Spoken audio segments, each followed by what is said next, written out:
సొంతగడ్డపై జగన్కు ఎదురుగాలి వీస్తుందా అంటే నిజమనే చెప్పాల్సి వస్తోంది. గత శాసనసభ ఎన్నికల్లో 3 అసెంబ్లీ స్థానాలతోనే వైసీపీ సరిపెట్టుకుంది. జగన్కు సైతం మెజార్టీ తగ్గింది. కడప పార్లమెంటు కూడా తక్కువ మెజార్టీతోనే కైవసం చేసుకుంది. తాజాగా సాగునీటి సంఘాల ఎన్నికల్లో పోటీ చేయడానికి అభ్యర్థులే కరువయ్యారు వైసీపీకి. గతంలో అధికారంలో ఉన్నప్పుడు చంద్రబాబు, పవన్ కళ్యాణ్పై కారు కూతులు కూయడంతో ఘోరంగా ఓడిపోయిన వైసీపీకి ఇప్పుడు జగన్ సొంత జిల్లాలోనే దిక్కు లేకుండా పోతోందని విశ్లేషకులు చెప్తున్నారు. దీనిపై ప్రైమ్ 9 ప్రత్యేక కథనం.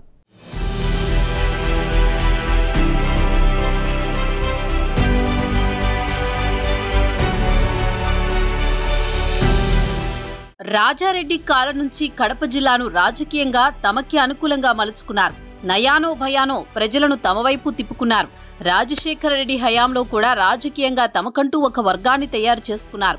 1994 ఎన్నికల్లో రాష్ట్రమంతా కాంగ్రెస్ పార్టీ ఘోరంగా ఓడినప్పటికీ కడప జిల్లాలో మాత్రం 4 ఎమ్మెల్యే స్థానాలు గెలుపొందింది.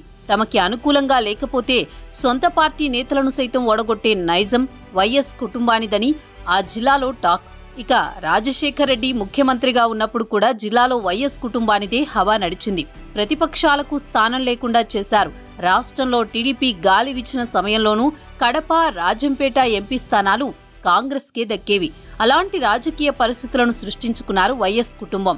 రాజశేఖర్ రెడ్డి మరణానంతరం జగన్ వైసీపీని స్థాపించినప్పుడు జిల్లా ప్రజలు వైఎస్ జగన్ వైపే నడిచారు. 2014 ఎన్నికల్లో అధికారంలోకి రాకపోయినప్పటికీ ఒక్క రాజంపేట మినహా జిల్లాలో అన్ని శాసనసభ స్థానాలు వైసీపీ కైవసం చేసుకుంది. 2 పార్లమెంటు స్థానాలలో సైతం విజయం సాధించింది. మరలా 2019 ఎన్నికల్లో జిల్లాలో అన్ని శాసనసభ స్థానాలు కైవసం చేసుకుని జిల్లాలో తమ కుటుంబానికి తిరుగులేదని నిరూపించారు జగన్.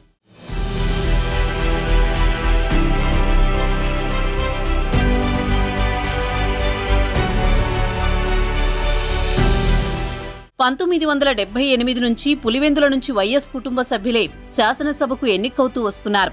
ఇలాంటి చరిత్ర రాష్ట్రంలో ఏ రాజకీయ కుటుంబానికి లేదు. 2024లో జరిగిన శాసనసభ ఎన్నికల్లో వైసీపీకి గట్టి దెబ్బ తగిలింది. కేవలం 3 శాసనసభ స్థానాల్లో గెలుపొందింది. జగన్తో పాటు బద్వేల్, రాజంపేటలో మాత్రమే వైసీపీ విజయం సాధించింది. అయినా 2 ఎంపీలు గెలిచి ఇంకా తమ బలముందని చాటింది. అయితే 2024 సార్వత్రిక ఎన్నికల్లో రాష్ట్ర వ్యాప్తంగా వైసీపీ ప్రతిపక్ష హోదా కూడా దక్కని రీతిలో ఘోర ఓటమిని చవిచూడ్డంతో దాని ప్రభావం కడప జిల్లాపైన పడిందని తెలుస్తోంది. 2024 ఎన్నికల తర్వాత జిల్లాలో రాజకీయ పరిస్థితి పూర్తిగా మారింది. వైసీపీ క్రమేణా బలపడుతూ వస్తోంది. జిల్లా వ్యాప్తంగా మున్సిపాలిటీలలో వైసీపీ కౌన్సిలర్లు గోడదూకుతున్నారు. గత శాసనసభ ఎన్నికల్లో జనసేన పార్టీ ఖాతా తెరవడంతో ఆ పార్టీకి ఆదరణ పెరుగుతోంది. రైల్వే కోడూరు నుంచి జనసేన అభ్యర్థి విజయకేతనం ఎగురవేశారు. ఇటీవల పవన్ కళ్యాణ్ జిల్లాలో పర్యటిస్తే ప్రజలు బ్రహ్మరథం పట్టారు. ఇంతకాలం సరైన నేతలు లేక ప్రజలు వైసీపీకి అంటకాగారని రాజకీయ విశ్లేషకులు అంటున్నారు. ఇప్పుడు ఒకవైపు తెలుగుదేశం, మరోవైపు జనసేన జిల్లాలో దూసుకుపోతున్నాయి.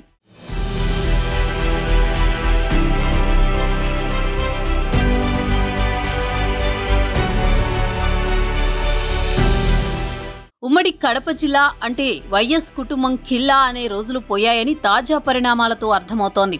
ఇటీవల జరిగిన నీటి వినియోగదారుల సంఘాలకు అభ్యర్థులను నిలబెట్టే సత్తా కూడా లేకుండా పోయింది వైసీపీకి. జిల్లాలో నీటి వినియోగదారుల సంఘాలు ఎన్నికలు ముగిశాయి. అన్ని మండలాల్లో, గ్రామాలలో కూటమి తరపున నిలబడిన అభ్యర్థులు ఏకగ్రీవంగా ఎన్నిక కావడం విశేషం. గత పాలనతో విసిగిన ప్రజలు కూటమి ప్రభుత్వాన్ని గౌరవిస్తున్నారని, రాక్షస పాలనతో ప్రజలు విసిగిపోయారని ఈ సందర్భంగా కూటమి నేతలంటున్నారు. దీంతో రాబోయే ఏ ఎన్నికలలోనైనా కూటమి విజయం సాధించడం ఖాయమని రాజకీయ వర్గాల్లో చర్చ నడుస్తోంది. ఇంతకాలం సరైన ప్రత్యామ్నాయం లేక వైసీపీ నేతలు విర్రవీగారని, ఇప్పుడు కూటమి బలంగా ఉండడంతో వైసీపీ ఆటలు ఇక సాగవని కూటమి నేతలంటున్నారు. పులివెందుల నియోజకవర్గంలో సైతం వైసీపీకి ఎదురుగాలి వీస్తున్నట్లు తెలుస్తోంది. అక్కడ కూడా నీటి సంఘాలకు వైసీపీ పోటీ చేసే పరిస్థితి లేకుండా పోయిందని తెలుస్తోంది. దశాబ్దాల నుంచి వైఎస్ కుటుంబం కడప జిల్లా రాజకీయాల్లో తమదైన ముద్ర వేసింది. అయితే జగన్ తన స్వయం కృతాపరాధంతో వైసీపీకి ఎదురుదెబ్బలు తగులుతున్నాయి.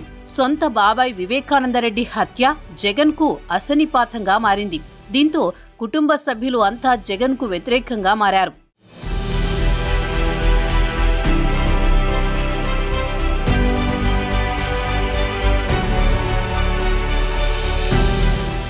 మరోవైపు రాష్ట్ర వ్యాప్తంగా వైసీపీ నేతలు రాజీనామాలు చేసి కూటమి పార్టీలలో చేరుతున్నారు. గతంలో అధికారంలో ఉండగా జనసేనాని పవన్ కళ్యాణ్ను ఘోరంగా అవమానించారు.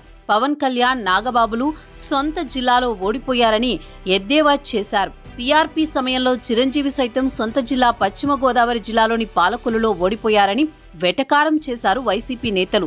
దీనికి బదులుగా రాబోయే రోజుల్లో కడపలో ఒక్క ఎమ్మెల్యే సీట్ కూడా వైసీపీకి రాకుండా చేయాలని కూటమి భావిస్తోంది. మరోవైపు వైఎస్ కుటుంబంలో కలహాలు కూడా వైసీపీకి మైనస్గా మారుతోంది. సొంత మనుషులకు కూడా జగన్ ఇబ్బందుల పాలు చేస్తున్నారనే వాదనలు బలపడుతున్నాయి. ఈసారి తెలుగుదేశం పార్టీ బలమైన నేతలను రంగంలోకి దింపింది. జనసేన కూడా క్రమేణా పుంజుకుంటోంది. ఈ క్రమంలో రాబోయే స్థానిక సంస్థల ఎన్నికలు ఎలా ఉండబోతాయో అని సర్వత్రా ఆసక్తి నెలకొంది. ఇప్పటికే కడప కార్పొరేషన్లో కార్పొరేట్లతో సహా మిగతా మున్సిపాలిటీలలో కౌన్సిలర్లు వైసీపీని వీడుతున్నారు. ఇదే ఊపుతో పులివెందులలో జగన్ సైతం ఓడిస్తామని కూటమి నేతలు చెబుతున్నారు. ఏతావాత జగన్కు సొంత గడ్డలోని ఎదురుగాలి వీస్తోందని తాజా పరిణామాల ద్వారా తెలుస్తోంది. చూడాలి మరి రాబోయే రోజుల్లో వైసీపీ పరిస్థితి ఇంకా ఎలా ఉండబోతోందో.